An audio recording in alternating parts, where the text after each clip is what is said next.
Hi friend, তোমরা সবাই কেমন আছো? আমি ভালো আছি। সেদিন আমরা বেরিয়ে পড়লাম আমার মেজদের বাড়ি বনগাঁ। মা বনগাঁতে যেতে চাইলো দিদির বাড়ি, তাই মাকে বনগাঁতে দিয়ে আসতে। দেখছো আমরা সবাই বেরিয়ে পড়েছি।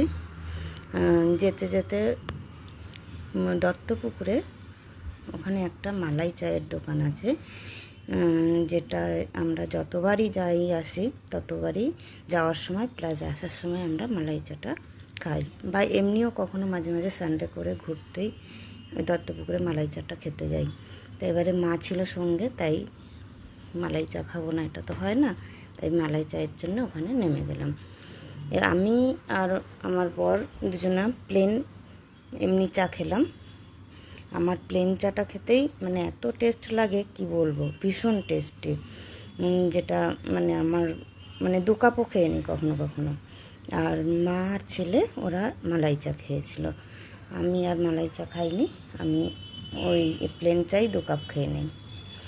আর ছেলে আর মা মালাই চা খেলো। আর এখানকার সিঙাড়াটাও ভীষণ টেস্টি। আমরা সিঙাড়া নিয়ে নিলাম গাড়িতে খাবো বলে, আর ওখান থেকে তারপরে চা খেয়ে আমরা বেরিয়ে পড়লাম আবার দিদির বাড়ির উদ্দেশ্যে। পরে আবার দেখা যাবে আর কোথায় গেলাম। Tata, good night.